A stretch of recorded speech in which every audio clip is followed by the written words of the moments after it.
No spin, no bias, no censorship. I'm Dan Wootton. This is Outspoken Live episode number 265. And breaking today, another Reform UK MP thrown on the scrap heap. The party is down to just 4 reps in Westminster again after James McMurdock today quit to represent South Basildon and East Thurrock as an independent.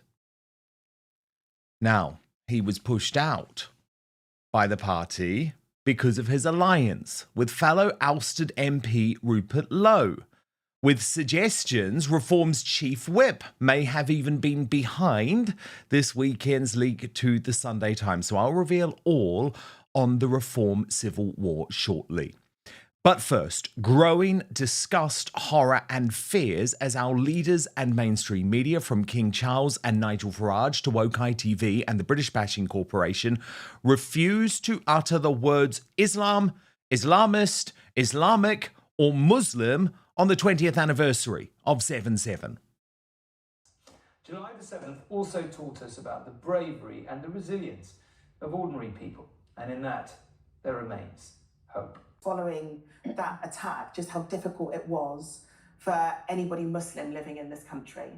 And I had friends that would sit on trains and people would physically move away from them on trains. We've got to remind ourselves that what these terrorists seek to do is to drive a wedge between different communities. They seek to sow division and hatred, and London stood united. In my digest next, I'll argue that a society that can't even be honest about the very real threats to our lives can no longer protect itself from takeover and annihilation. Then, the superstar panel weigh in. Today, Susan Hall, the Conservatives' London leader and mayoral rival to Sadiq Khan, who is now also a member of Restore Britain. And Peter McElvenna of the Hearts of Oak podcast. Also coming up on the show today, Sadiq Khan has been exposed as a liar and denialist on the rape gangs sweeping London. We'll investigate. And an extraordinary row between J.K. Rowling and Owen Jones over what drugs the hard left loser was on during his car crash appearance with Piers Morgan. Then in the uncancelled after show on Substack, as Catherine, the Princess of Wales, shines at today's state visit from French President Emmanuel Macron, it's been revealed Meghan Markle is having to cut back on staff to save the cash. So what's really going on? Our Royal Mastermind, Angela Levin, is here. You can sign up to watch the Royal Uncancelled after show on Substack. www.outspoken.live is the address. At the end of the show, we're also going to be revealing today's Greatest Britain and Union Jackass, so do stay tuned for that. But it's like choose your own adventure, because you can vote for the Union Jackass right now in the live chat on YouTube. Here are your nominees. Owen Jones, nominated by Thomas W3303 for blaming his excitable behaviour on his amphetamine medication from the NHS. Ed Davey, nominated by Real McCass, if he acted promptly to Sir Alan Bates's letter, 13 people may have had a better hope in life instead of killing themselves because of the absolute hell they were put under. Davey should now more so than ever resign in disgrace. That's, of course, as a result of the Post Office inquiry results revealed today. And Charlene White, nominated by Karen Hankey, for sending her sympathy to Muslims in her tribute to 7/7, while failing to mention Islamic extremism, suicide bombers being the cause of the tragedy. Okay, do stay tuned. We will reveal our Greatest Britain and Union Jackass at the end of the show and read your comments. But now, let's go.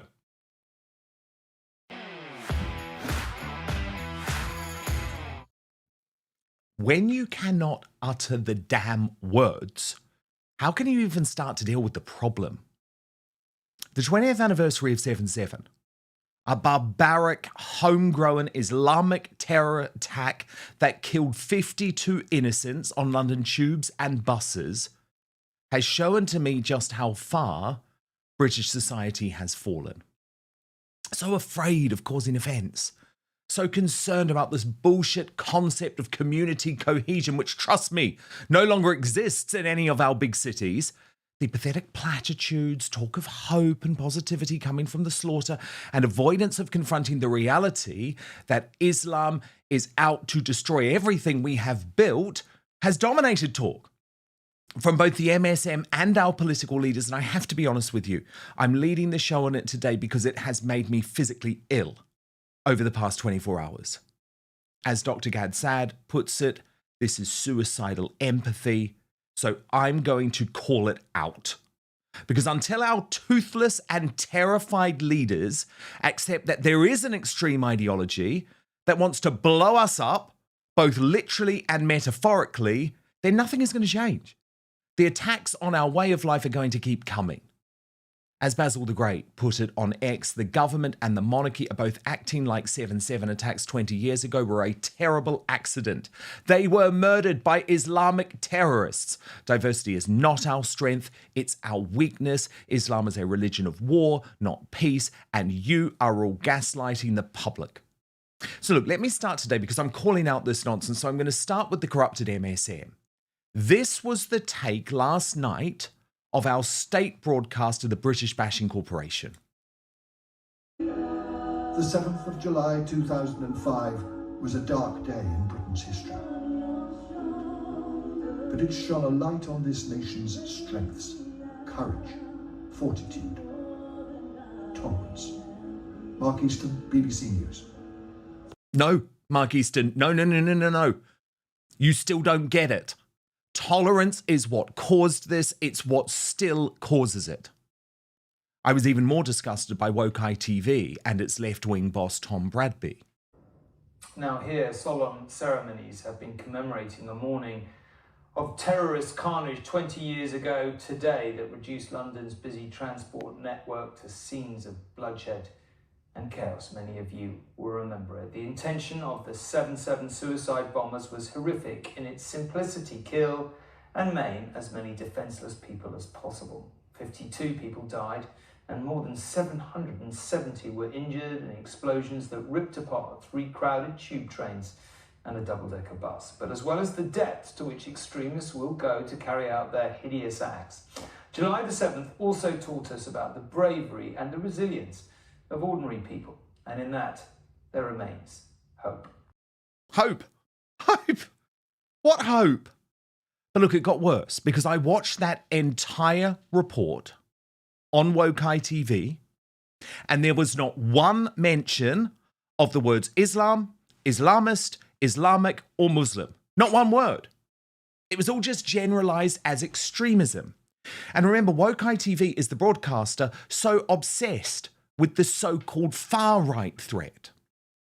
Its star presenter, the truly despicable Charlene White, revealed on Loose Women what their real motivation I is. just wanted to say, one thing that sometimes is forgotten in the story is what it was like in the years, months, years, weeks following that attack, just how difficult it was for anybody Muslim living in this country. And I had friends that would sit on trains and people would physically move away from them on trains. And it was a really hard period for them. And so, yes, we did have solidarity. We can't forget those for whom they were not afforded that solidarity. And of course, that approach is following the Guardian playbook that decided the real concern from 7/7 is also for Muslims. We are in a dangerous place, was their headline. British Muslims on the fallout from 7/7 attack 20 years on. Many feel counter-terrorism policies and brazen Islamophobia have increased hostility and isolation experienced by community. So, do you remember the late comedian, Norm MacDonald, late great comedian, who joked in 2016, "What terrifies me is if ISIS were to detonate a nuclear device and kill 50 million Americans, imagine the backlash against peaceful Muslims." We're literally there, folks. We're literally there. Our so-called leaders have been just as reprehensible. Look, you know I spoke about King Charles yesterday. I don't like doing that as a monarchist, but he used the anniversary to make a dig about always standing firm against those who would seek to divide us. And trust me, he's not talking about Islamist terrorists there. He's talking about people like me, Tommy Robinson, etc., etc. And then what about the appalling extremist, London's failed Mayor Sadiq Khan, who has previously admitted that he believes terror attacks are just part and parcel of living in a big city, just something that we have to put up with. And he spent an entire interview with Sly News yesterday, and I want you to listen very carefully. Listen very carefully, because he spent this whole interview not once referring to the fact these terror attacks were Islamist. Today marks 20 years since that horrible, horrendous day that shook London. We come together today to remember those 52 people whose lives were cruelly cut short by this cowardly act of terrorism. The thoughts and prayers of all of us are with their families. We pay tribute to the emergency personnel, the transport workers, the extraordinary Londoners who came to the aid, ran towards danger, brave in a very brave way, selflessly to support those who'd been injured. And we honour the survivors and bereaved who are coming together today. It's been 20 years, but none of us can forget what happened on that day. I remember as an MP being in Parliament, frantically ringing my wife to check she was okay. She had checked that my siblings were okay, my nephews and nieces, my staff, ringing around to make sure everyone you knew and loved was okay, because most of us use the tube, most of us use the buses, and none of us knew whether our family and loved ones were safe. None of us knew whether there'd be further terrorist attacks on that day. What we did see, though, was some remarkable acts of kindness, of bravery. It's a reminder that actually London stood together, and we've got to remind ourselves that what these terrorists seek to do is to drive a wedge between different communities. They seek to sow division and hatred, and London stood united, not just against the terrorists, but united supporting each other. I was a Member of Parliament for 11 years. I've been the Mayor for 9 years. I meet on a daily basis members of our blue light services that literally run towards danger, encouraging the rest of us to go towards safety. On that day, you saw transport workers risking their own lives to support those that had been injured, but also extraordinary civilians being guardian angels, supporting those who'd been hurt. And that's who we are. That's what London is all about. And the message we want to send today to anybody thinking about future cowardly acts of terrorism is: you will not defeat us. You know, you will not cower us. We will not forget those whose lives were cut short, those 52 people, men and women, for different backgrounds. We have in our thoughts and prayers their families, but also we're resilient, we're stoic, and we stand united. Now, look, I'm sorry for putting you through that. I really, truly am. I don't want to listen to him either. But it was very important because notice how he spoke about everything possible other than Islam, Islamists, Islamic attacks, Muslim. It is the same thing. But guess what? The new look Nigel Farage even bottled it yesterday. He posted on X, and I was actually hopeful when I just saw this post. The lesson of the 7/7 terror attack is that we must not allow extremist ideologies in our country. But as Benjamin Jones pointed out, no mention of the terms Islam, Islamist, Islamism, jihadism, or suicide bombing. Don't believe me? Watch for yourself. Well, it's 20 years since 7/7, 20 years since those barbaric, appalling events took place in London.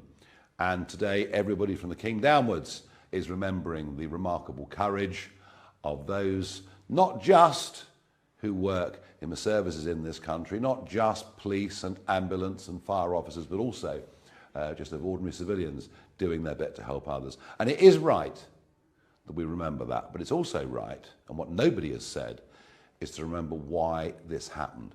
The fact that we've allowed extremist ideology to exist in our country. Tony Blair has said we're safer today than we were 20 years ago. Well, I hope he's right. But you'll find many of the organisations that are allowed to spread this negativity and hate, they're actually banned in many other parts of the world, including in Arab countries. So yes, we commemorate the day. We remember those who died and suffered. We remember the bravery of those that went to help them. But we must absolutely redouble our efforts not to allow extremism to flourish in our country. What type of extremism, Nigel? That is weak, straight from the Zia Yusuf playbook. But be warned, because you're now even being outflanked on the right by the Tories, because credit to her, Kemi Badenoch, the only major party leader to call a bloody spade a spade. Writing the service at St. Paul's Cathedral was profoundly sorrowful, a painful reminder, that Islamist terrorists still seek to destroy our way of life. They hate our liberty and our tolerance, and their barbarism must never be allowed to change who we are. The public get it, though. We're still terrified 20 years on because we know nothing has changed. Consider all the other Islamist terror attacks in the past 2 decades, from Lee Rigby to Westminster Bridge to the Manchester Arena bombing to London Bridge to the Southport massacre. Oh, but they, of course, refused to count that one. And it wasn't from the media, the political or elite class yesterday where we heard sense over 7/7, but rather from ordinary Brits who live in terror on a daily basis. It seems to me that lessons that should have been learnt at that time haven't been learnt at all by the same political establishment that gaslights us by telling us how wonderfully united we are as a society. What are the lessons that should have been learnt that have not been learnt? And is this the idea of cohesion? It is the idea of cohesion. I mean, let's not forget that a teacher in Batley is still in hiding precisely because of the same rancid Islamic extremism that caused those guys to blow themselves up 20 years ago. What should this government be doing in this field? Well, first of all, it has to deal with both external and internal threats. The question that people have to ask is how many possibly other Islamic extremists have come ashore on rubber dinghies that we seem to be letting in. Hold on, these people didn't come. No, hold on. No, you say other. These people were born in the United Kingdom. Yes, they were. That's what I say. There's an internal and an external. So the government action needs to be to secure that, which doesn't seem to be such a crazy idea, to actually secure our borders. Yes, and the other one that it needs to keep a very, very close eye on both the demographic and the cultural rise of Islam as a whole in this country. There are certain fundamental tenets of living in a Western society. One is the acceptance of free speech. 2 is the acceptance of religious criticism. 3 is the acceptance that when you are in public, you show your face to identify yourself. And thank God there are those in the independent media who get it. Bernie Spofford posted on X, the sanitised wording from ministers is repugnant. So afraid of speaking the truth, they can't even bring themselves to try. Lives were not lost. Citizens were brutally and horrifically murdered by Islamic extremists. If you can't face this, you can't deal with it. Charlotte Gill rightly added, of 7/7, people keep saying things like terrorism will never succeed. But it is succeeding. We are less safe than we were 20 years ago and more likely to be jailed for complaining about our fears. Tributes from politicians are pointless when they don't do anything. But Paul Embry, and remember, he's on the left, but he's a sensible voice on the left. He senses a change coming, and I do too.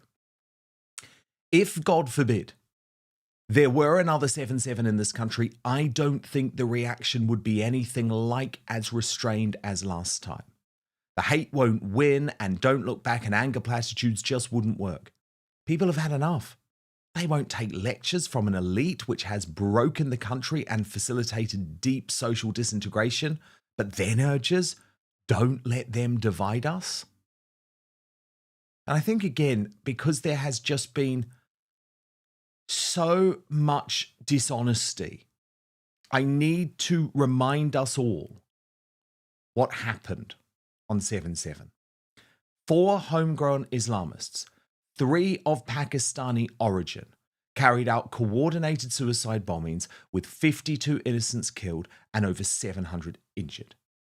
The attackers used homemade bombs made from hydrogen peroxide concealed in rucksacks, detonated while sitting or standing among passengers, making escape impossible, really, for those nearby. The explosion on the number 30 bus in Tavistock Square was so powerful that it tore the roof off the vehicle and caused horrific injuries, including decapitations. Victims died instantly in confined spaces. Many were killed in pitch-black tunnels, trapped inside crushed, smoke-filled carriages with body parts scattered around them. Some people had their faces blown off. In the immediate aftermath, some survivors had to climb over bodies and limbs in darkness and chaos to escape, as emergency services took over an hour to arrive in some cases. 3 of the bombers left behind chilling suicide videos, recorded in Pakistan, declaring jihad and blaming the West for violence against Muslims. On the day that they were prepared to die for their religion, they hugged each other and smiled as they set out on their deadly mission. I won't censor the truth of what happened because so many others will. As I told you yesterday, I was on the tube that day. It changed my life. And actually, only 2 articles on 7/7 have resonated with me over the past 24 hours. And I just wanted to share a couple of key excerpts with you because I think it's important. Tom Slater, in Spiked Online, described the commemorations as a grotesque display of moral cowardice. He wrote, going by much of the commentary, you'd think this was a purely logistical security question. There's a long piece on the BBC website talking about how the police and the security services were forced to up their game after the London bombings, the new powers they now enjoy as a consequence, the attendant concerns over civil liberties, etc. The words Islamist and jihadist do not appear once in the piece, even as it details the evolving extremist threat first posed by Al-Qaeda and then the self-styled Islamic State. There is often a stubborn refusal, a stammering hesitation to mention what flavour of extremism most menaces us. A cowardly tick that was skewered best by Morrissey. An extreme what? An extreme rabbit?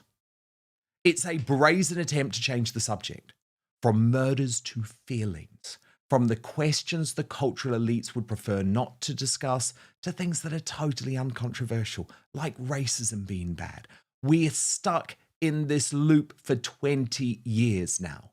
7/7 wasn't just one particularly lethal attack. It marked the blood-soaked arrival of Islamist terror to Britain, the beginning of our horrifying new normal, in which jihadist killers periodically try to blow up or stab us and our fellow citizens, soon to be followed by Woolwich, Westminster Bridge, Manchester Arena, London Bridge 1, London Bridge 2, Reading, David Amos's murder, Hartlepool.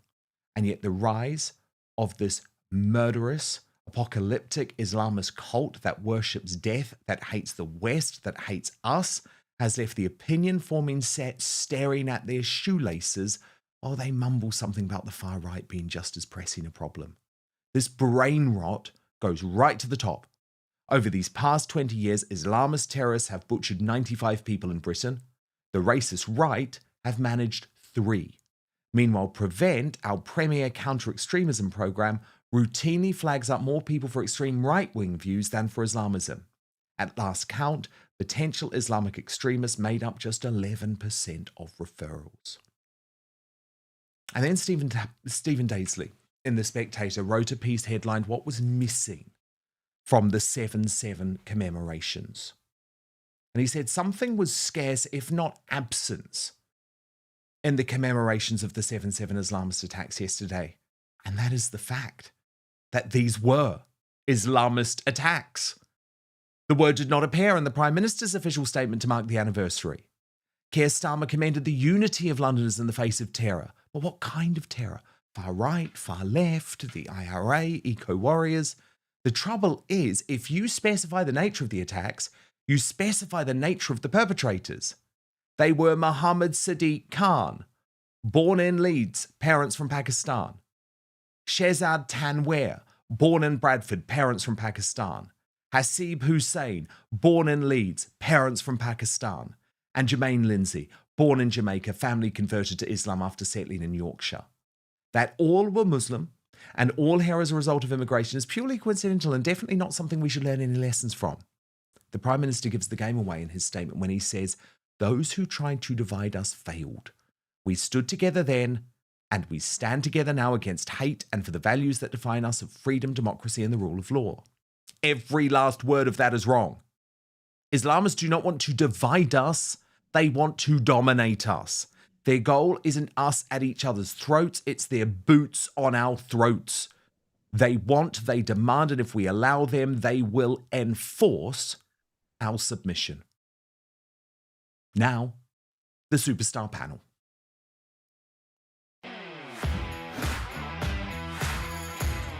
Delighted to have with me today Susan Hall. She is, of course, the leading Tory in London, fought London's failed mayor Sadiq Khan and did a very fighting job against him at the last mayoral election, now also a member of Restore Britain, and Peter McElvenna, the man behind the brilliant Hearts of Oak podcast. Now, Peter, I didn't expect to be speaking about 7/7 for a second day. I sort of poured my heart out on this yesterday and spoke about my personal experiences on the day, how it changed my life.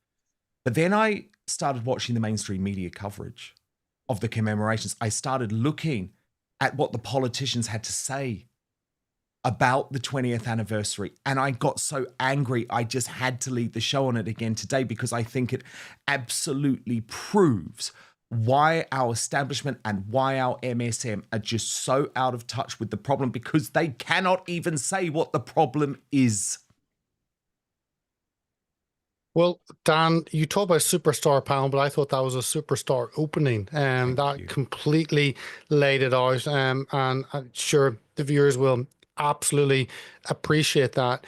And you're right. Whenever, for me, you need to have everything on the table. Whenever something happens, if you look at, I'm an airplane buff. If you get an airplane crash, then everything is looked at. Nothing is discounted until you come to the end and come to the conclusion of what caused that crash. And no one is allowed to hide something or miss something. Everything is gone over again and again and again. You want to find out the reason.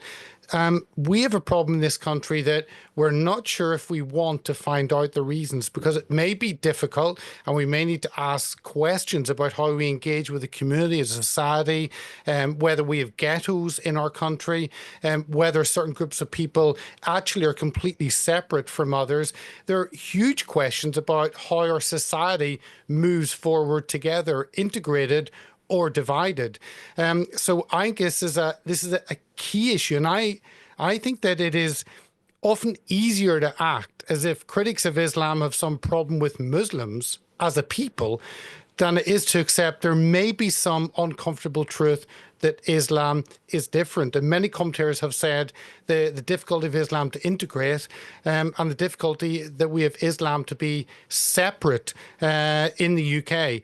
And we've seen this not in the UK, but abroad. But of course, if you don't ask all the questions, you don't want to find out the answers. And sadly, none of our leadership want to actually find out the answer to why that happened, to make sure it doesn't happen again. That's why you ask questions, to protect yourself from it happening again. But of course, there's a fear of what it may uncover, that we may have a ideology or religion that maybe does not fit in as well to our society as we've been told it does. And Susan Hall, then we have your arch nemesis, Sadiq Khan, London's failed mayor, rabbiting on to Sly News for over 2 minutes, the usual platitudes. But you just know he doesn't want to talk about what the real issue is, Susan, does he? He's living in denial. He can't. Well, you know what he's like.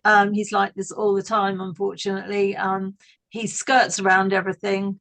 And I mean, Peter was also saying what I agree with. I mean, a lot of this is down to, oh, let's be careful, you know, community cohesion is vital. Therefore, we mustn't mention these various things. I haven't seen any of that reporting that I've just seen at the beginning of your show, Dan, because I was working all day. But I was actually lucky enough to be at St. Paul's, and it was a truly lovely service. And I can understand why things weren't mentioned there about the perpetrators, mainly because it was a celebration, if you like, of that's for the victims that had survived yes. and for the victims.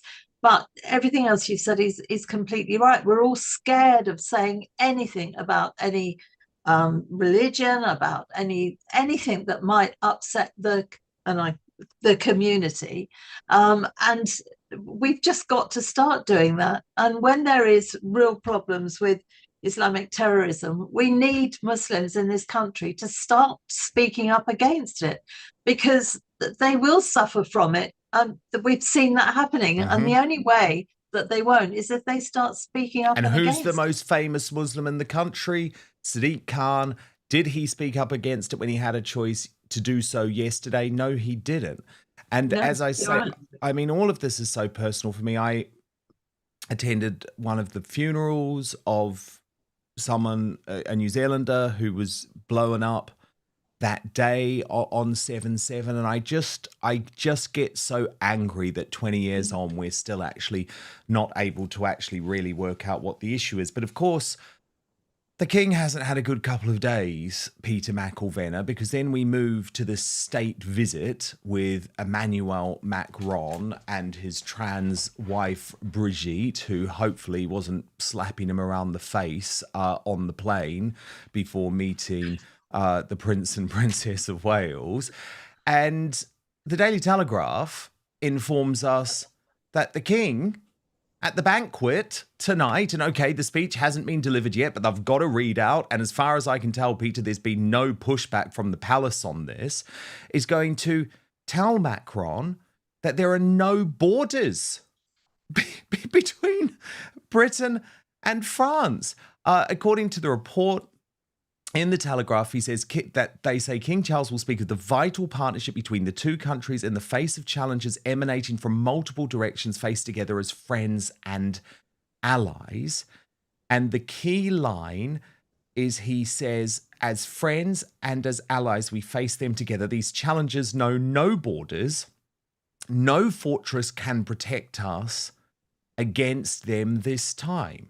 Our two nations share not only values, but also the tireless determination to act on them in the world. Now, Peter, firstly, let me say, I don't give a shit about Macron's joint address to Parliament today. I actually think it's really disgraceful. It shames us that this little weasel who is actually enabling the invasion on a daily basis of our southern border, our response as a United Kingdom is to lay out the red carpet. I think it makes us pathetic, and it totally represents everything that Starmer is about. So I don't give a damn.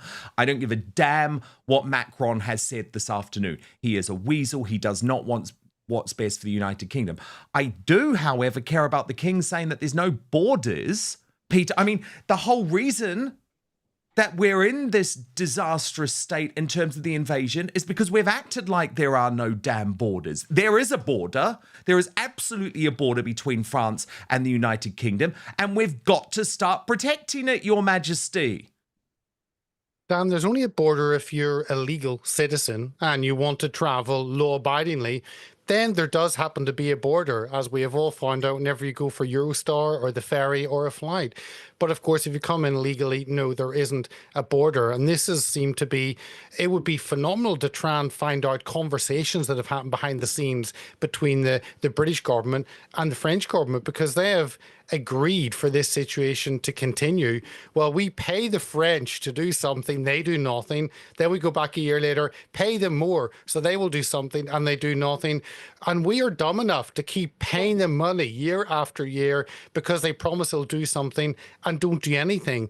So, of course, we have seen, and of course, these people, France is a safe country. As many times I've been, maybe parts of Paris are less safe, but that's because of the Muslim ghettos in Paris. But most other places are fairly safe, and these people can obviously stay there. It is a safe country, and probably maybe the 7th, 8th, 9th safe country they've been through on their way across Europe to get to the UK. But then to say that Macron, he is a pathetically weak leader. Remember, in the last election, his party only got 87 seats out of 570 in the parliament last year. Marine Le Pen got 120. So you have this individual who got, a sixth of the vote? In the European Parliament, they have, 5 or 6 seats, where Marine Le Pen is 25 or 26. They have minimal support, and somehow the system has come together to make sure that their man will be in power. And they have him in power despite the lack of support. But of course, him and Britain whatever leader we have had in the UK, whether it's been Conservative or Labour, it's been the same. This tacit agreement with France that we will let as many people in, we will not push them back, and God forbid the Navy would push them back whenever they can act as a free ferry service or the RNLI. And we kind of get angry about this in our newspapers and TV segments, but the anger quickly subsides for the next story, and it's not enough to actually change how we think and how we do things as a nation. Breaking today, the Reform UK crisis has deepened, with James McMurdock, the party's 5th MP, now quitting to sit as an independent in Parliament. That comes amid suggestions that I can reveal that Lee Anderson, who is Reform UK's chief whip, is facing suggestions that he may have leaked details of James McMurdock's previous business dealings to the Sunday Times in an attempt to throw this MP under the bus. And should we really give Reform UK the benefit of the doubt, given that Zia Youssef reported Rupert Lowe to the police? The background to this, of course, is James McMurdock has been allying himself with Rupert Lowe.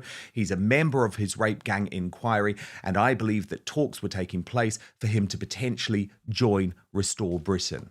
Here is the post from James McMurdock announcing the decision, which I have to say does leave more questions than answers. Further to my statement tweeted on the 5th of July 2025, I have now had a chance to take specialist legal advice from an expert in the relevant field. In light of that advice, which is privileged and which I choose to keep private at this time, I have decided to continue my parliamentary career as an independent MP, where I can focus 100% on the interests of my constituents. Now, I spoke to a Reform UK source about that post today, who suggested that James McMurdock may be admitting there that there had been some impropriety in terms of his COVID business dealings. But of course, we don't know that. He denied that earlier in the week. And just remember, these allegations had been surfaced and had been widely available online for a year. Rupert Lowe has gone public, saying, I will support James, my friend, however I can. In my view, he has been poorly treated and deserves better. I look forward to working with James in Parliament to deliver for our constituents and the wider country. Now, all this comes at a time where there is real concern on the right of British politics about Reform UK. David Starkey, Sir David Starkey, has become the latest to criticise the party for moving to the left. And I'll tell you what he has to say in just one moment. But first, to my superstar panel, Peter McElvenna of the Hearts of Oak podcast, and Susan Hall, who is, of course, the leading Conservative in London. But now, and relevant to this story, really, Susan, a member of Rupert Lowe's Restore Britain movement. Now, Susan, what's so fascinating for me about this, and by the way, congratulations for joining Restore Britain. I think you're brave and it's brilliant that you have done so. But of course, it isn't a party, is it? So you are allowed as a member of the Conservatives, and Kemi Badenoch, I believe, has given her approval for you to be part of this movement, or at least she has spoken publicly and said that she believes that you can be. So why would Reform UK be so sensitive about James McMurdock potentially becoming a member of Restore Britain? I really don't know, and I don't know what they're playing at. As a politician, you look at them and you think, why don't you just settle things down? You know, I mean, obviously, as a Conservative, and I will always be a Conservative, you know, if things go wrong, then perhaps that would be better as a Conservative. But as a politician, you think, what on earth are you doing? You've got to have a stable party if you want to do anything. And the MPs are all over the place, and we've seen their councillors resigning. That, you know, that should bring alarm bells really for people, because you've got to have stability in politics. This is what we need. So I was shocked to see that today, and very surprised. I mean, it will mean that they don't anymore have to look into all of his business dealings. That to do now, but I just saw it when the message came through from you. I haven't actually seen the news today. I've been working. It's interesting, isn't it, Peter McElvenna, the suggestion that this potentially could have been an inside job.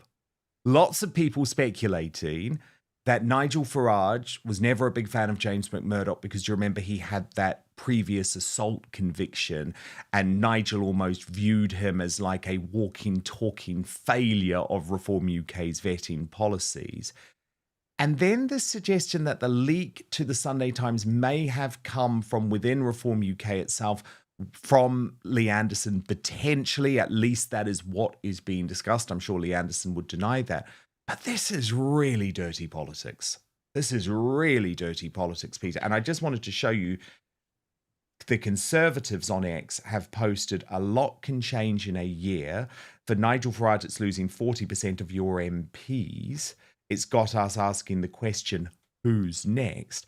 And Lee Anderson has very quickly hit back at that, saying, didn't you lose 244 MPs this time last year? What's that in percentage terms? Which you could argue is a fair point, but the problem is no one is saying that the Conservatives governed particularly well over the past 14 years. But what we are needing is an alternative. And with this constant decision making by Reform UK to throw people under the bus who may provide some type of threat to Nigel Farage, who is going to be left?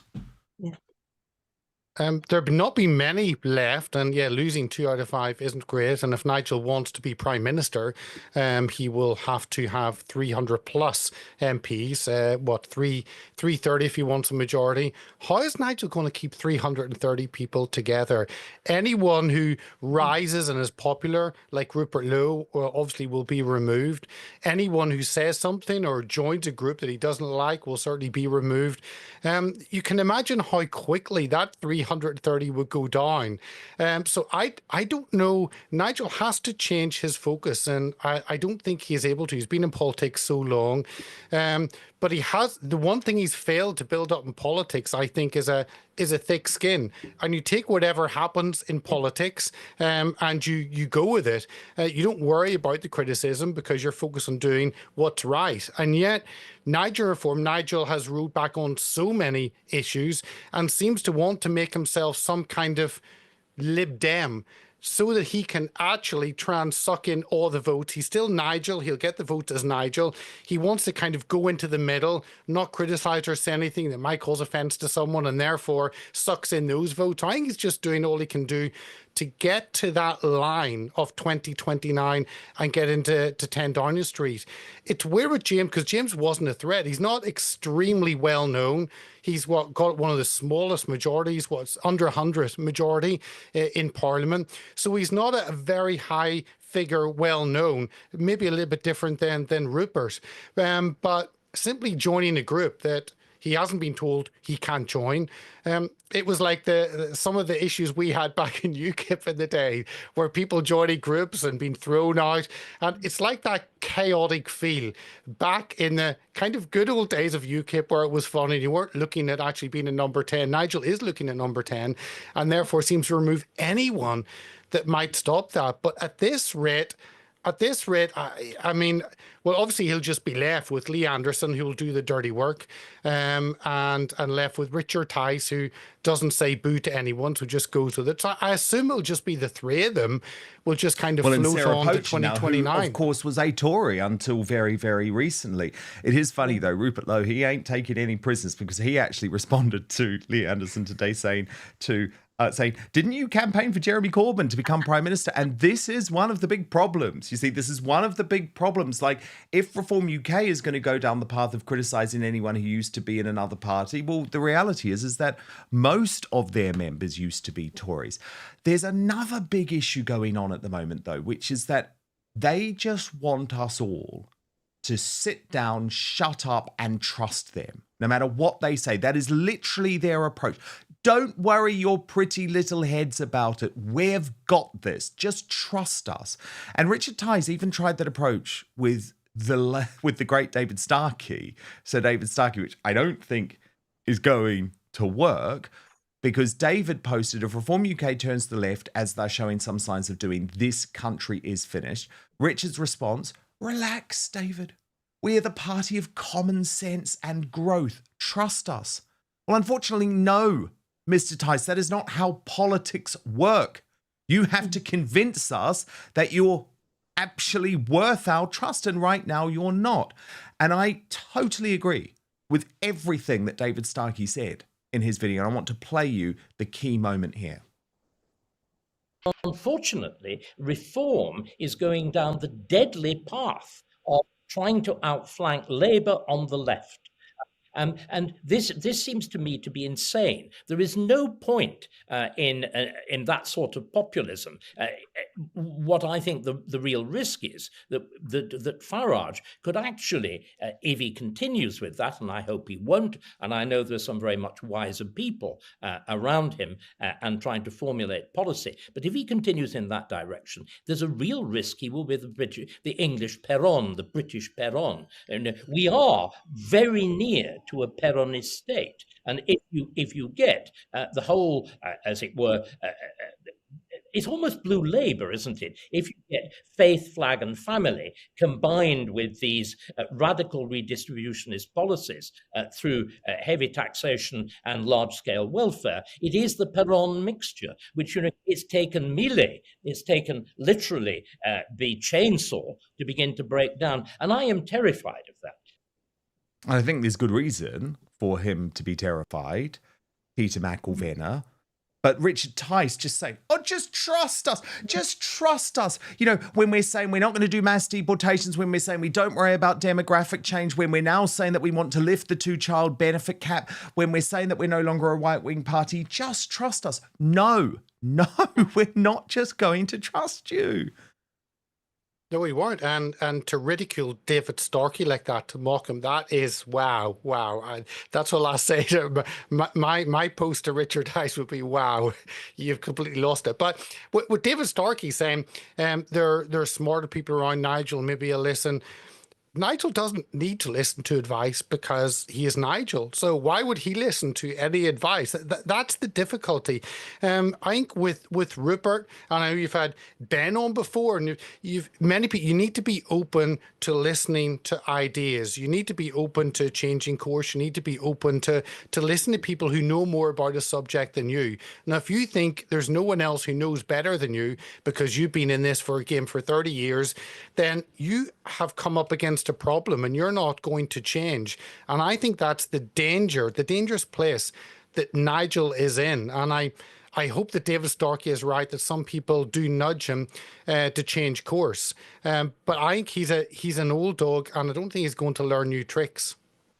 Susan Hall, do you think the possibility with Restore Britain is that it could become almost like the American Tea Party movement, which then led to the MAGA movement and then almost was part of a reverse takeover of the Republican Party? Like, do you think there's a possibility that what Restore Britain is trying to do, which is really push true conservative policies, true right-wing policies, move from this sort of horrible middling centre ground Lib Dem type rubbish, could it come and almost take over your party, the Conservative Party, but in a positive way?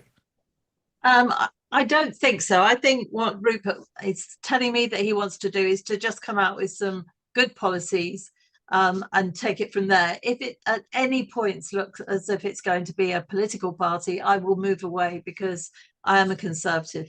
But as for Nigel Farage, I mean, I agree with both of you. It's bizarre what he's doing. And to start with, where his positioning was to the right of the Conservatives, and lots of people bought into that. I mean, working class Labour bought into it, and it was common sense stuff. And then he started shifting to the left and coming up with to removing the 2-child cap. Now, what this country needs more than anything else at the moment is people with fiscal responsibility. The Labour are absolutely going to be they're on their knees now, because we've got a Chancellor who doesn't know what she is doing. And that will cost all of us. And whilst the Tories got so many things wrong, I accept that unreservedly. At the base of it all, financially, it could have been better, but it was far more stable. And we mustn't forget, we did have the pandemic. We had lots of issues during there that did knock us off course.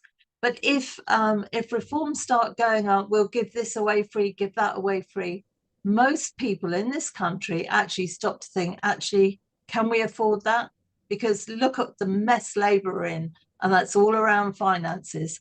And if Nigel Farage isn't careful, he will prove that he just couldn't run the country, because it's no good saying we'll give everybody everything they want, because I wish life was like that, but we all know it's not. London's failed mayor, Sadiq Khan, has just been exposed by his propagandists at the British Bashing Corporation. This is an extraordinary story which the mainstream media has been ignoring for too long. Khan, who I believe is a hard left Islamist, has tried to deny the existence of rape gangs in the capital city whatsoever. I've known that it's been totally widespread, and Susan Hall, who is our guest today and who we'll hear from in just one moment, has publicly challenged the mayor on this on the record multiple times, and he has humiliated himself.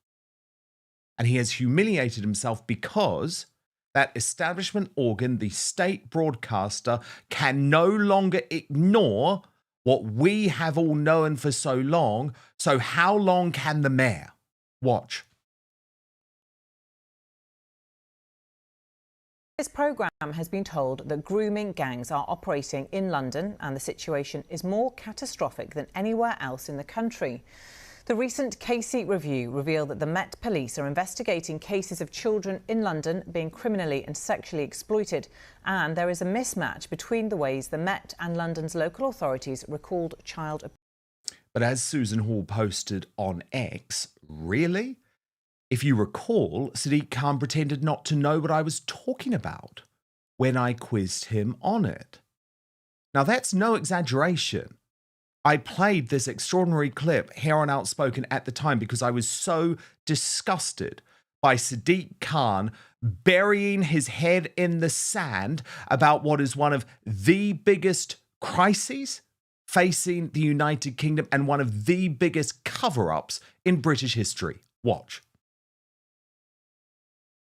I asked you this question last week and you found every which way but not to answer it. Just how many grooming gangs have we got in London? To avoid any misunderstanding, can she define what she means by that? Yes, if you look at what's gone on in Rotherham, where there are people taking young girls, grooming them for sex, that is what I'm talking about. We know in London there are issues about exploitation of young people, but they're not as defined by the member in her definition of what those types of gangs are. So are you saying we haven't got the same sort of gangs that are in Rotherham, Bradford and lots of other places in the country? Just for you misunderstanding, what does she mean by that? You know full well what I mean by that. It's all over the television. You know exactly what I mean by that. These gangs of people that are grooming young girls for sex. Do we actually have those in London? Today, I'm unclear, Chair, what is meant by the question. If she could spell it out, I can answer. I've just spelt it out. Are you not listening? It's the sort of gangs that groom young girls at a young age for sex. Exactly how much clearer do you want me to be? You, Mr. Khan, are not just a sanctimonious asshole. You are a danger to every young girl in London. You are a disgrace. And Susan Hall has proven that she is completely right. She has now exposed you as the scumbag you are. Watch. Some of you may have seen the videos that are going around when I've been questioning Sadiq Khan as to whether there are any rape gangs in London. If you've seen those videos, you will see that he won't answer. It is quite straightforward. Do we have rape gangs in London? It's a yes or a no or I don't know, isn't it? That's if you want to be straight and transparent. But we just get a whole load of waffle. Whatever it is, we need to know. There are young girls in danger, and I'm absolutely appalled that the man that's in charge of the Metropolitan Police as the Crime Commissioner of London won't answer a straight question. Us Londoners deserve so much better than this. We do. We absolutely do. And if that woman were mayor, our city would be on the path to being saved, but it's going to be hard. Maybe we need a hard man to do it. Maybe that is the answer. Ant Middleton is convinced that he is going to be that man to finally destroy Khan. Watch. London used to be the crown jewel of the UK, you know, especially of Great Britain, especially of England, you know. It set the example around that nation. You know, you go in there, you'd experience British culture. You go in there, you'd know you was in England. You go in there, you would feel the pride, you'd feel the motivation, you'd feel the energy that fucking London gave you. None of that exists anymore. So for me, if I can do my part, there's a calling that I have to go back to the UK, and this time it's not to serve my country, it's to serve the people, because I can hear them screaming, I can hear them loud and clear. Well, delighted to have alongside Peter McElvenna on the Superstar panel today, Susan Hall. Susan, it's bizarre, isn't it, that it's the British Bashing Corporation who have finally exposed Khan. But surely he can't ignore this anymore. Surely he can't go with this sanctimonious head in the sand act anymore. Do you feel vindicated? And by the way, look at the state of London. Look at what he's done to London, I know. Susan. And actually... Heartbreaking. Oh, it really is. There was a tweet put out yesterday talking about reformers from earlier that said that by Layla Cunningham, who is she was a Conservative councillor in Westminster, and she's just gone over to Reform, and then they deleted the tweet. So I don't know what Reform are up to. As for London, look at these pictures that are on the screen now. I mean, I honestly don't think Sadiq Khan. I really don't. The police service, the Metropolitan Police, are £240 million short. So there's going to be a lot less police officers on our street. And yet, after the 7/7 things, he was saying we're building a safer London. No, you bloody well not.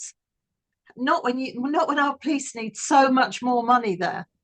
And you've just brought the tweet up. Yes, I think that's one of the tweets I saw yesterday. But so I don't even know who Reform are going to put up. But we do need to replace Sadiq Khan. He doesn't. I don't think he'll stand again, to be honest, but who knows what's going to happen in 3 years' time. It's a shame I didn't win. I really care about London and I would have looked after it. And this city needs help. And Peter McElvenna, how extraordinary is it when you see the mayor of London, where there are rape gangs running rampant, literally play politics, and pretend to Susan Hall that they don't even exist. He doesn't know what they are. I mean, this is a national scandal. How is that not leading the national news? Why are they protecting this guy? So basically, in that video, I've seen numerous times, and well done, Susan, for pushing the mayor. And it's made me more angry than anything I've seen in the last 6-8 weeks that I can remember. And you feel the anger rising whenever the mayor refuses to actually recognize that girls are being raped by gangs of Muslim Pakistani men. And he just thinks this is a game. He thinks it's a joke. I mean, even Jess Phillips, if I can apologize for using the name Jess Phillips, even Jess Phillips said at the beginning of the year that there are grooming gangs in every part of the country. I think she was talking to the Sky News. And she said they're organized in every part of the country. We've had police officers saying this is happening in towns all across the country. This has been going on for 50 years, and I've been surprised that actually no one has talked about London in the midst of this. And I remember back when I was in with Peter Whittle and David Curtin back in within the UKIP days in City Hall, and we had we did an FOI, Freedom of Information, to all the councils, asking them about grooming gangs, how many cases were they following up, how many individuals were involved in this, and I think all of them except two said, nothing at all, nothing to see here, move on. If they refuse to recognize this as a problem, we've had over 500 individuals arrested. We've had in 40 towns across the country. We've had 85 odd trials. This is on and on. Every week you read about another case of another group that's been arrested for historic sex abuse. And these are Muslim Pakistani rape gangs. Again, let's have a conversation about what this is. And the problem is when you can't have a conversation, you can't address it. But it is sickening that the Mayor of London thinks this is a game. This is semantics. This is girls who are being raped. This is not about words or semantics, but this is about the safeguard of every girl in the UK. And yet Sadiq Khan thinks this is just fun. I know. I actually wanted to read you a letter that a guy called CJ Strachan sent me. He's a sometimes writer at the Daily Skeptic, but he just had spent the weekend in London and he sent me an email about it, and I asked his permission to read it on the show, but he hadn't written it expecting that I was going to read it on the show. He was just so horrified about what he had seen when he came down to London. So let me read it to you. It really is worth a listen. He wrote, "Afternoon, mate. I'm just back from London last night. I was down to see Iron Maiden with 75,000 other patriots at the London Stadium, and it was a hell of a gig. Now, as you know, I live on a hill farm in Northumberland, but you might not know that I lived in London from 1999 to 2007, and my wife and I were essentially Londoners for those years. I used to head down for work weekly up until lockdown, but have only been down a handful of times in 5 years. I didn't recognise the city. On Sunday, we headed to the Canopy Market at King's Cross for lunch, and the whole area was heaving. And it was a great example of the vibrant diversity can bring with amazing foods. I even forgave the Queer Brewing Company because their beat was pretty decent, even if their politics are disturbing. But I had questions. One, how do all these people afford this lifestyle? Just travelling around for a couple of days, a few bits of street food and a few beds, £200, not including the concert tickets, yet there were thousands out on the streets. Two, I went out of my way to speak to the stall holders at King's Cross. One Sikh chap sells his mum's superb samosas.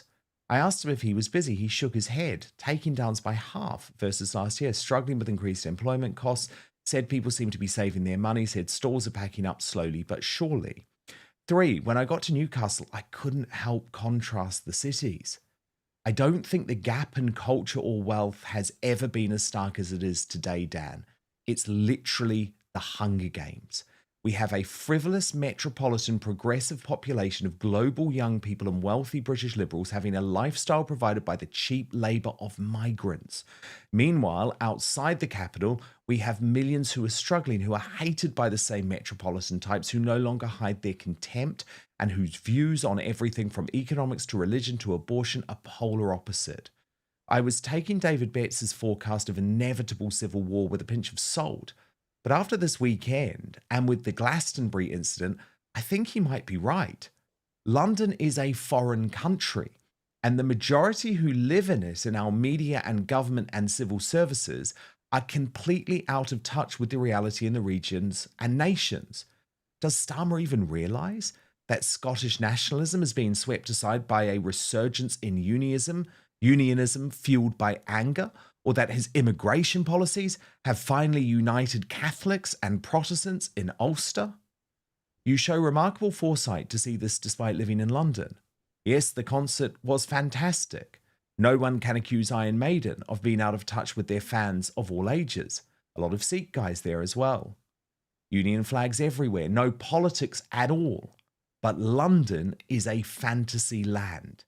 It's become a playground of those who can afford to live there. I look at the rural area I live in, the struggling farmers, the pubs folding, the lack of work, the lack of infrastructure and transport, and I look at London and despair. Many compare the modern West to Germany 1930s, but Spain 1936 is far closer. A hard left government starts to side with violent anarchists and ignore the murder of priests and nuns and businessmen. Indeed, in places they encourage it. The conservative right, which is 80% of the country in all towns, villages and rural areas, rebels. The narrative in the West is the brave Republicans versus the fash. The reality is the fash were exasperated and the appalled centre. Francesco Franco was loyal to the Republic until the state ignored and encouraged murders. He was a Christian Catholic centre-right conservative. If you look at the UK today, we have a similar division.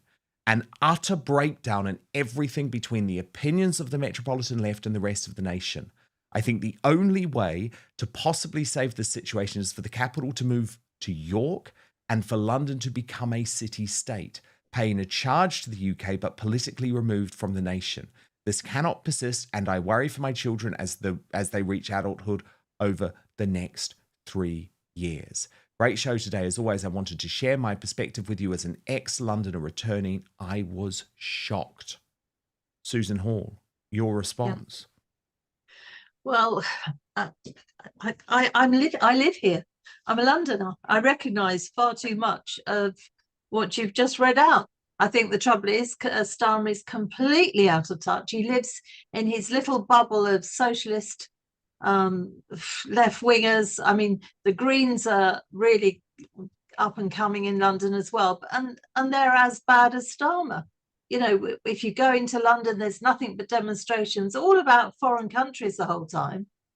You know, I want people to concentrate on our country. I want Sadiq Khan to concentrate on London. He's like Starmer, he spends so much time abroad, you know, telling people about climate change when they've just gone there and back on an aeroplane. He went off to Brazil the other day, telling everybody what to do for climate change. Then he comes back, and now he's off to Africa, I believe, in a few weeks' time. You know, stay here when you've got problems and sort your own area out. And Khan should really roll up his sleeves and try and do something for London, because very sadly, that what you've just read out is too true. It's a very sad state of affairs for the city that I have lived in now for 21 years. And I do want it to be saved, and I think it could be saved. But, mark my words, Sadiq Khan is absolutely behind its destruction. Breaking right now, an extraordinary row has broken out between J.K. Rowling and Owen Jones over what drugs the far-left loser was on during his total meltdown with Piers Morgan on the Uncensored show, where he was destroyed over the issue of Bob Villain. Now, this has led to some extraordinary headlines. You know, Owen Jones blames drugs for Morgan interview bomb, but insists I wasn't on cocaine. A lot of this was prompted by J.K. Rowling, who responded to a punter on X who had said someone's feeling energetic, responding, I've never seen film footage before where only one character has been sped up to 30% of natural speed. Jones replied, I've got ADHD, Joanne. It comes with the territory. Now we've cleared that up, what's the explanation for the world's #1 women's rights defender saying zero, zilch, nada about the impact of Israel's genocide on Palestinian women? He went on, and given J.K. Rowling decided to amplify false claims that I take cocaine before going on TV, I wasn't on cocaine, no. I was on amphetamines, specifically Ilvance, 40 milligrams, courtesy of the NHS. It helps ADHD, but it's not a miracle drug, so sadly doesn't cure fast talking or clumsiness. So he has admitted to being on a form of speed during this total embarrassment with Piers Morgan, but says that it is for clinically diagnosed ADHD. Well, I'll get the response from the superstar panel, Peter McElvenna and Susan Hall, in just one moment. But first, let me just take you through this car crash interview and why there have been so many, shall we say, concerns, fears for Mr. Jones, who just didn't look well at all. Believe the people in the audience. I do not believe thousands of people attending Glastonbury were supporting that. And what I find actually even more grotesque, to be honest, and this is what I find grotesque. That view, which I don't support killing anyone, which is what IDF soldiers shouldn't be so sent. Then we agree. Shouldn't be sent into Gaza. Well, then we agree. To kill and hang on. Then we agree. No, your guests. You don't believe in killing it. I agree with you. Your guests, who you treat as respectable people, come on this show, have more extreme views than he does. No, because if I was Israel, I would create a single state. So what would you have done? Nothing. Well, what I would have done is, if I was suddenly the Israeli state, probably what I would have done is dealt with the underlying causes of what happened and sent. You wouldn't have responded to that. Well, you would send the soldiers in the here and now to prevent civilians on the borders.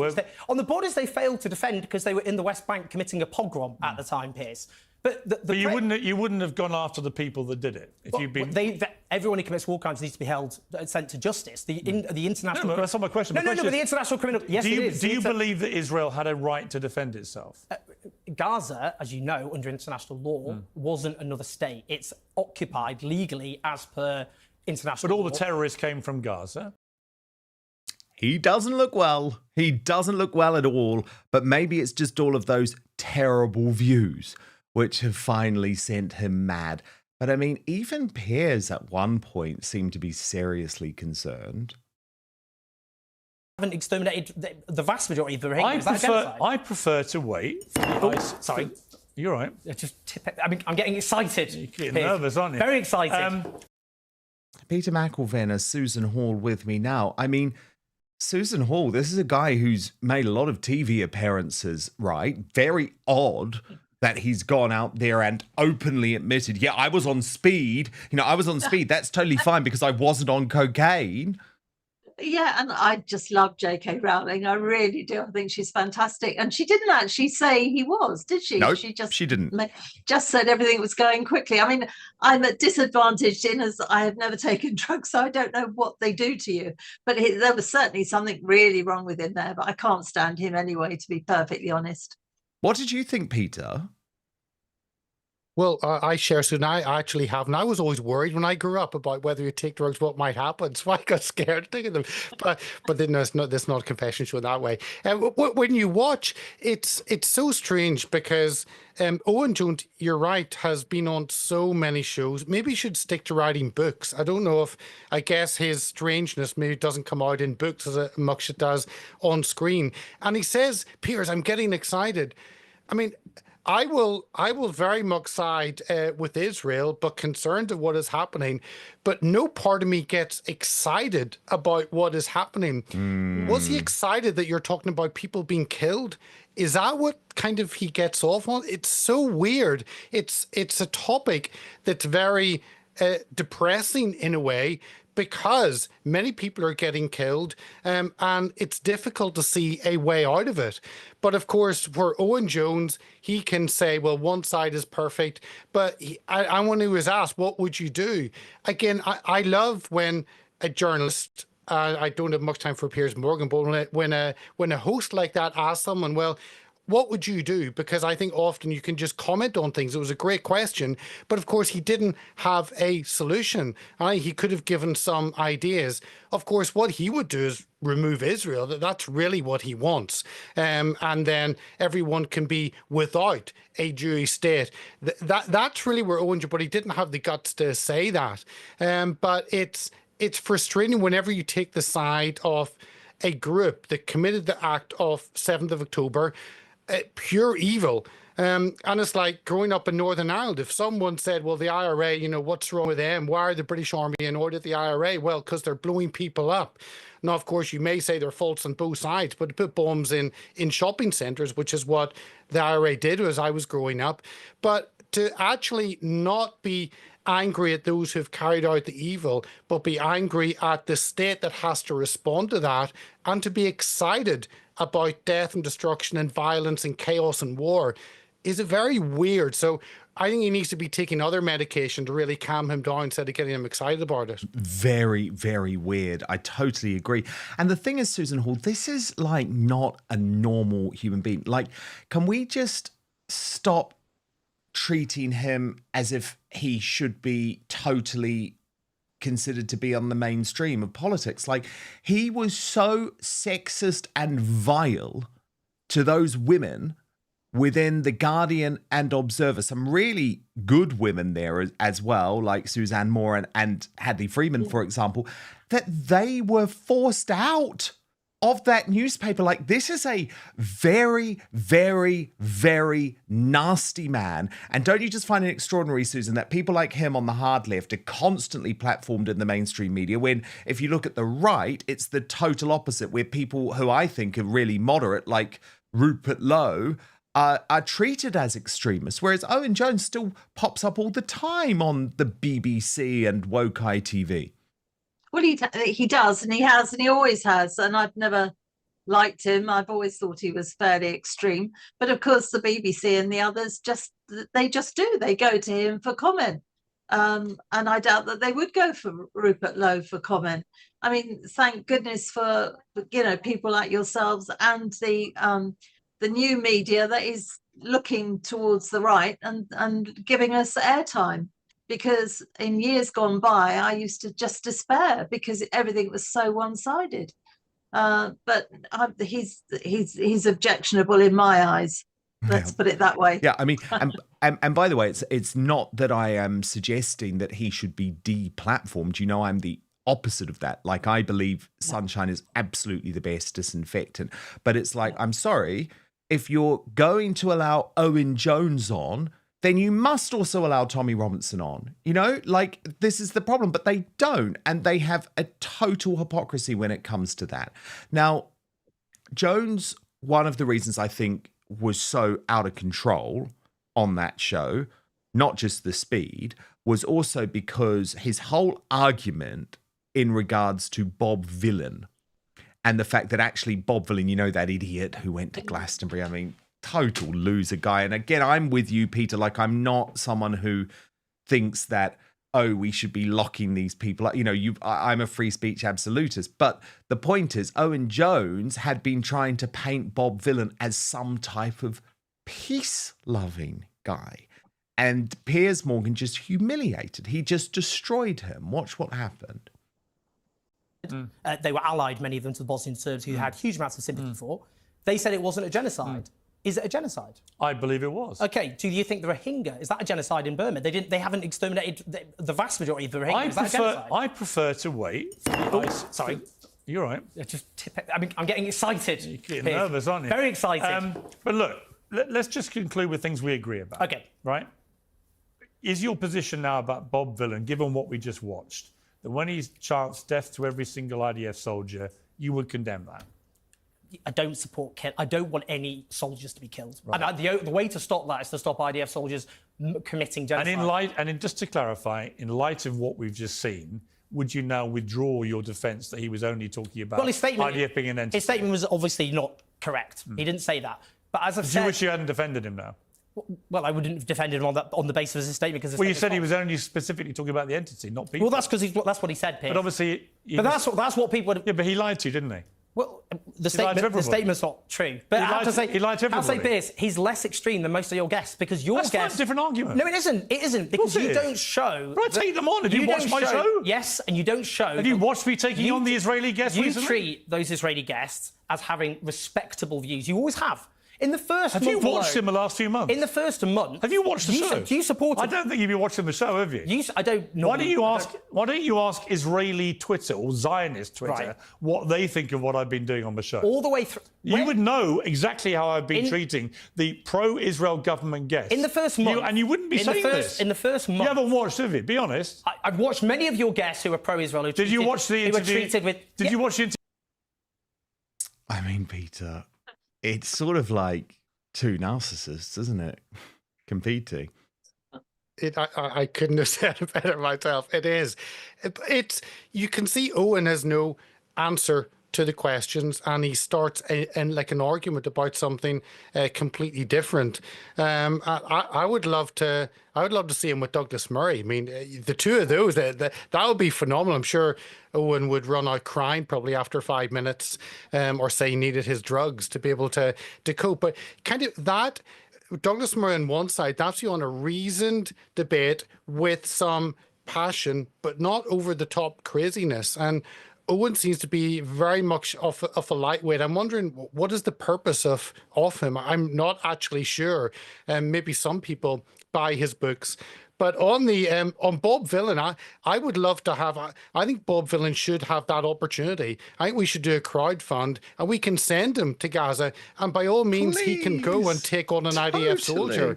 He wouldn't actually come out very well. Oh, yeah. I would absolutely be supporting that crowdfunder. I think what the issue was, of course, is that all of these old clips now are coming out of Bob Villan, and like. What he said, I'll just show you this one last part, because what Bob Villan has said is so much worse than anything Lucy Connolly said. Again, let me just stress, it's not that I think Bob Villan should be locked up, but we have to smash this two-tier society. If Lucy Connolly's in prison, if Wayne O'Rourke's in prison, if Judy Sweeney's in prison, then why is Bob Villan not? Watch. When people say the NHS will die, literally they will say the NHS will die without reform. Are they saying that they're going to be the mass murder of doctors and patients? So to be clear, when you watch that rapper at Glastonbury chanting and leading a chant with thousands joining in of death to the IDF, you instinctively believe... He said it himself. He said... Oh, no, he said it since. So you accept then that the rapper was talking about soldiers? No, people call for the death of the Russian army all the time. Do you believe him 100%? Yes. That when he said death to the IDF, he didn't mean individuals? Do you believe that? Well, he's actually unlike... I mean, this is the irony. Do you know what the irony is? Well, just answer my question first. Yes, I do. Because new footage has emerged. And death to every single IDF soldier out there as an agent of terror. I've known you a long time. I have a lot of respect for you. You just have to admit, when you hear that, you were wrong to defend him in the way you defended him. He didn't mean IDF. The people I was defending... He didn't mean IDF the entity. He did it. But you accept now that you were wrong. He didn't mean that. I didn't hear. I've only heard for the first time. You've heard that. So what? Now you've heard that. Do you still say he only meant the entity? Well, no. Obviously now he's made clear what he meant. So you accept you were wrong. Well, yeah, because I know. I'm not saying you. I'm not saying you should have known. Fine. I'm just saying that I found the defence very disingenuous by everybody, and I felt what he'd done.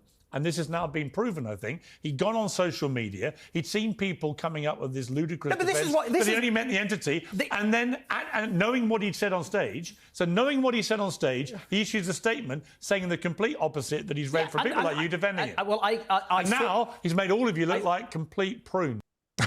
Susan Hall. Susan Hall, he is a complete prune, isn't he? Oh my goodness, how wonderful. I hadn't seen any of that. Yes, I mean, he is a lightweight. You just said it, Dan. He's a complete lightweight. The problem is that people like that defend people like that. I've forgotten his name now, that ghastly man at Glastonbury. And you can't defend that. And with regard to the people in prison at the moment for the things that they've said, and then you look at that, it's two-tier again, isn't it? We go back to why everybody is so cross about everything. The Brits love fairness, even if they think, but at least that's fair. None of this is fair, and we're going into more and more situations that the British do not think is fair. Totally. The problem is, I think, for our side of the argument, is it can sometimes be a little bit too easy to say, lock them up too. Do you know what I mean? Whereas actually what we should be saying is, no, let's protect free speech altogether. Yes. But that's why I think the movement that has developed behind Lucy Connolly has been quite a wonderful thing. But what a wonderful superstar panel today. Susan Hall, keeping Sadiq Khan honest in London, and my God, we need someone to do that, Susan. So I know it's difficult. I don't know how you sit there and face that absolute horrible man each week, but you've got to do it because he's vulnerable at the moment. We've seen that with that BBC reporting. And Peter McElvenna, host of the Hearts of Oak podcast, which I think I'm going to be appearing on later in the week, which I'm very excited about. So thank you both so much. And thank you for your feedback as well. By the way, we're going to be revealing the winners of Greatest Britain and Union Jackass in just one moment. But first, to your comments. Joyce Martin said, and this is on the whole 7-7 debate, I just wonder how much tolerance the UK can afford. Oh my goodness, I agree. It's that use of the word tolerance, isn't it? Bowser head teacher said, we are unsafe on our streets. We are unsafe on our subways. We are unsafe on our cities. Is there anywhere in Britain today where we are still safe? Karen Edmonds said, the Southport reaction said it all. If we get an Ariana Grande or 7-7 2.0, I fear what the public reaction may be. From Richard B. Why do I have to be cohesive with legal immigrants? I do not wish this government to import in the first place. I saw through Islam 20 years ago. I saw all of this coming. Scotty John said Khan needs to be investigated. That level of disregard is suspicious. From Jan C. As a Londoner who knows what London used to be as a great city, I cry for how they've totally wrecked it. And Jenny Chilton is with me, by the way, on this Macron issue. She says, it's laughable that we're giving Mr. and Mr.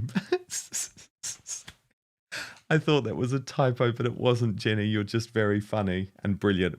It's laughable that we're giving Mr. and Mr. Macron a state visit when France is taking our money and laughing at us. Very good. Very good, Jenny. You got me there. Hilarious. Okay, time to reveal today's Greatest Britain and Union Jackass. The nominees. Owen Jones, nominated by Thomas W3303 for blaming his excitable behaviour on his amphetamine medication from the NHS. Ed Davey, nominated by Real McCass because if he acted promptly to Sir Alan Bates's letter 13, people may have had a better hope in life instead of killing themselves because of the absolute hell they were put under. Davey should now more so than ever resign in disgrace. And Charlene White, nominated by Karen Hankey for sending her sympathy to Muslims in her tribute to 7-7, whilst failing to mention the Islamic extremism suicide bombers being the cause of the tragedy.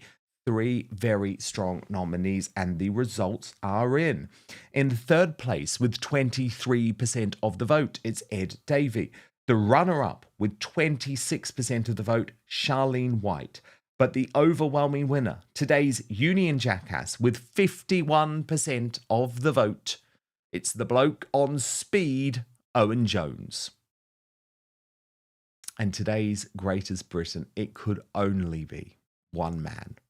Lord Norman Tebbit, nominated by Darren Donaldson, who has, because he has died aged 93, another one gone from that special generation. And of course, Lord Norman Tebbit has so much credit as one of those unflinching allies of Margaret Thatcher.